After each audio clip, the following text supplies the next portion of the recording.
Alright, ladies and gentlemen, Fab's in the house and welcome back to the channel. Today I'm in the house with the Arcane Design Crawler here with me for a review, and we are gonna analyze the look, the sound and the feel of this bad boy.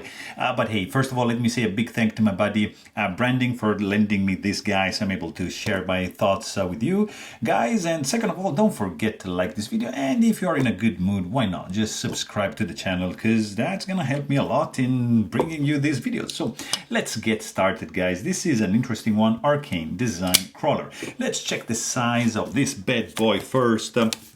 Overall length of this guy is going to be less than 8 inches, 7.9 with a 3.3 inch long cutting edge and 4.4 inches for the handle, which everything translates into 20 centimeters for the overall length, 8.5 for the cutting edge length, and for the handle is going to be, I would say, 11.5. So let's quickly check how this guy is comparing to the Ontario Rad number 2, for example, and Ontario Rad number 1 right up here. You can see that this is an interesting size, but this is tall. So just keep that in mind. But for example, check out the mini bug out from Benchmade and the bug out up here.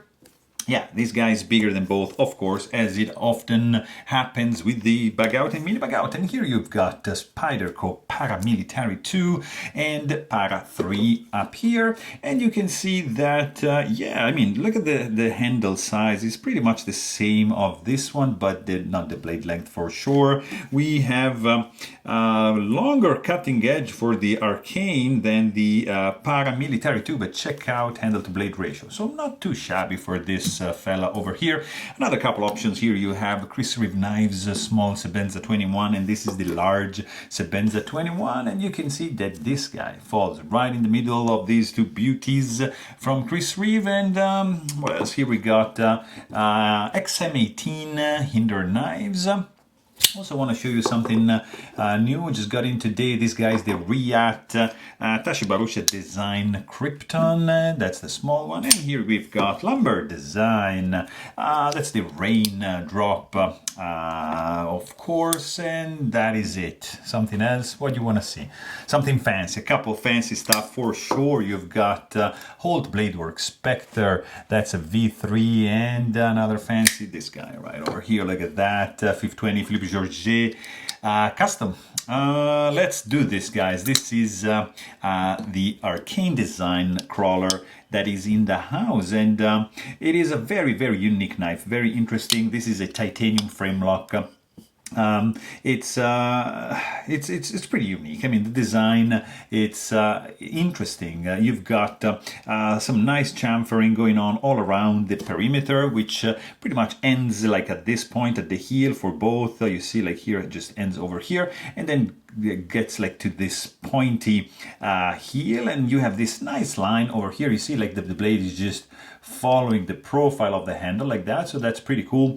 I'm not a fan of the like super tall blades when they stick out from the handle, like, but for example, like if you check this guy, I mean, tall blade, but it doesn't stick out that much, and you got yeah, you know, the handle is a little bit wider, but you see, like let's just check the height, you know, the see, probably the Arius is a little bit taller, but in the closed position, it's, yeah, you see, this guy probably, it's, I don't know, they optimize the space differently, of course, but this is for sure like an interesting one. Nice diamond kind of pattern going on over here. You've got this, this kind of like, it's a bolster kind of inlay, overlay, I don't know how to call this, a mini bolster, but also it's interesting because this guy acts as a over travel stop for the lock bar, and that's a pretty cool option, which we can also find in something like this. All right, very, very interesting. The color, I like this black titanium for sure. It has a nice feel to it. It's on the inside, the show side has been milled out. as you can probably guess by this angle, and the lock side also, but only in this area over here, not on the lock bar, so that's going to contribute a little bit on the weight reduction. This is basically 2D milled. I mean, there's no radiused areas, and you can see, like, I mean, the chamfers going on over here. There's a little bit of curvature on the pocket clip, but these scales are flat, you see.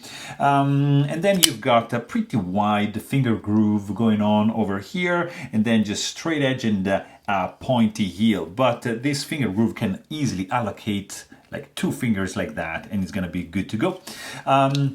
Then you've got a very, very long back spacer, titanium, of course, matching the finish with the scales, which is protecting pretty much the whole length of the blade. And it just, you see, comes up like that to protect the tip, so you're not going to be able to do anything because, yeah, that's nicely recessed. Blade looks pretty centered, dead center to me, maybe favoring a tiny bit like the show side, but yeah, I mean, we are like we need to take the caliper to check that. And then we don't have any lanyard hole options. Lanyard, no, it's a no-go. But you have a nice flipper tab. That's for sure. I mean, nicely jimped. It's the right amount of aggressiveness that a jimping deserves to have a just fantastic deployment action. So, and this guy is he's gonna be working with the push button, he's gonna be working with the light switch. You've got this divot over here, so when you just push, you're gonna have like a landing area for your index, which is pretty nice to have. So it's not going to be hurting your finger like in any ways. And then you've got T8, they look like T8 Torx bit screws for the pivot and the handle. So pretty simple construction going on over here. You've got, of course, a stainless steel lock face insert, which is visible on this side over here, ceramic detent ball. It is screwed in from the outside, but the screw has been nicely covered up by this, let's say, tiny bolster, and that's a beautiful design solution to keep clean the overall look of the lock side. Very, very cool. And then, of course, this over travel stop is also like embedded in this area over here, which is a double function. So fantastic solution for sure. And then you've got tip-up carry only titanium. This looks like 3D milled pocket clip with a very, very cool spring tension, nice entrance ramp. It's sitting, you see maybe from this side, it's sitting on this, from this side, not from the on the lock, but on the other side of the lock bar, so that's pretty good.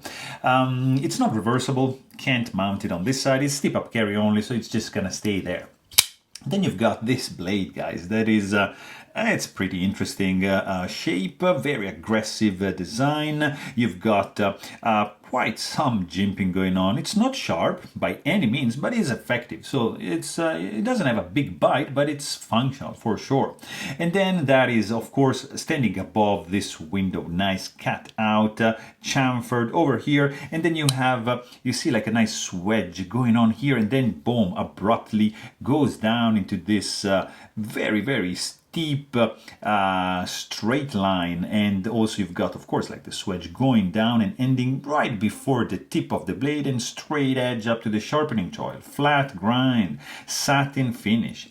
You've got the logo over here. On the other side, you also, you can see maybe that. And basically there was something else. No, there's nothing, not much billboarding going on this blade. And let's quickly check the stock thickness for this bad boy, because yeah, that's going to be 0.153 inches for the stock thickness. And behind the edge, this guy is, yeah, it feels a little, it looks like a cool slicer. Look at that, 0.0155. So yeah, it's nicely thin behind the edge. It's a very, very aggressive look for the blade. There's just a very, very minor level of chamfering, good jimping on the flipper tab. And also you've got this sound, opening and closing, opening. I love the closing sound. It's like very heavy, but it's a tunk, and that's a clack. tonk and clack. It's pretty pleasant if you ask me. And let's check the weight, because this is not a super lightweight guy. It's, you know, full backspacer, titanium handles. There's not much of the internal skeletonization going on, and that's going to contribute to have this knife weighing in at 5 ounces. So it's not like super light, but you know, it is what it is. Also, like from the feeling department, you're gonna have a very cool grip. Like this guy has no hot spots in the hand, like zero sharp edges. It's pretty well done. You've got the lock bar, which is sticking out maybe just like a smidge too less. I always prefer something wider here to disengage the lock bar. Maybe add some jimping, but I mean, we can still do it. No big deal, but always keep in mind this area here sometimes can be crammed. Not in this case, you have a little bit of milled out areas here, but I always prefer like something, I don't know, like where is it, like in Cosi, for example. You see, like this guy, you have a little bit of cut out like that to easily disengage the lock bar. In this case, we are a little bit tight, but nothing too crazy. Just add a little bit of jimping maybe. You can do a nice reverse grip. Not much is gonna stick out here, but still you can grip a little bit with your finger. And then you've got you can also do, yeah, a nice, you know, choke up. Yeah, you can choke up a little bit like that, not too much. There's not really a finger choil. The overall handle is kind of like on the slippery side. I mean, it's pretty smooth, the finish, but because of this thinned area and then widening up, it's gonna feel pretty good in the hand. I mean, it doesn't feel like it's slippery, because the grip is nicely ergonomically designed, so that's pretty cool. It's gonna stay in the hand, it's not gonna go anywhere. Also, I noticed that the fit and finish is pretty much spot on. I don't see any misalignments, no gap. Everything looks pretty flush to me. I would say there's only, I don't know, a little tiny, I don't know if it's a finish issue on the back, but you see there is it is not as good as the scales, and this is brand new from factory. So I don't know, I see actually just a little gap right over here. I don't know, maybe I need a flashlight to show you, but you might be able to see some light through here. Zero rattling when shaken. There is no blade play when you know, up and down. The flipper tab is working absolutely perfect. Push button, yeah, check. Light switch, yeah, it's going. Dual flick, whatever, yes. Thumb flick for sure. And Spidey flick, check. So we are in for the fidget ability of this piece. 100% very, very cool action. There is zero lock stick because of course stainless steel lock face insert. Zero finger soreness. Has a very, very cool fun factor for sure. You've got a nice bearing system going on under the hood, which are deploying, helping to the kind of deployment which is like pretty fast. Push, light switch, yeah, that's pretty reliable, nicely done. Yeah, there's a lack of detent ball ramp over here, so you're gonna feel a little bit of a hard step like that, but the detent strength is on the medium side, nicely dialed in. You also have got, boom, a little bit of magnetic effect when put back in the closed position. So I mean, this is a pretty cool knife overall. Not for everyone because of the unique look. It's interesting. So this is the Arcane Arcane Design, Crawler, and yeah, it's a very, very interesting one. So there you have it. Hope you guys enjoyed this video. Thanks for watching, and stay tuned.